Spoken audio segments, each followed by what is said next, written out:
Welcome बच्चों, and today we are with the lecture number 9 only, and this is going to be the C part of the lecture 9C.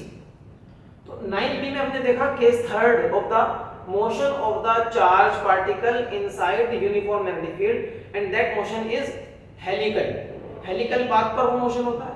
और वहां पर अभी दो चीजें हम आपको वहां पर बताने से रह गए थे, जिसके लिए कि छोटा सा वीडियो लेक्चर यहाँ पर मुझे लेकर आना पड़ा है as lecture number 9C।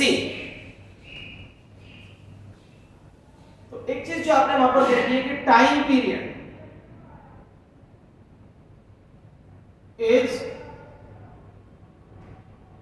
Independent of velocity.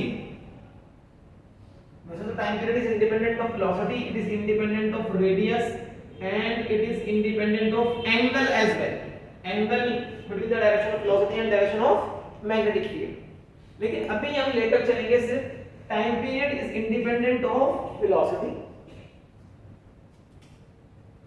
तो देखो, क्योंकि velocity से related होता है kinetic energy, that is half mv square, and time period से reciprocal होता है frequency. टाइम पीरियड का रेसिप्रोकल क्या होता है? फ्रीक्वेंसी। तो अगर टाइम पीरियड वेलोसिटी से इंडिपेंडेंट होता है जब एक charge particle uniform magnetic field में चल रहा हो, तो फिर आप ये भी कह सकते हो कि it's frequency is also independent of its kinetic energy. Frequency is also independent of its kinetic energy. This is also important for a charge particle moving inside a region of uniform magnetic field, whether it be moving on a circular path or it be moving on a helical path, दोनों ही cases के लिए ये applicable होता है।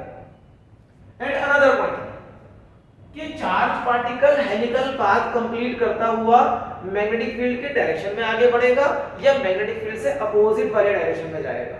तो ये depend करता है कि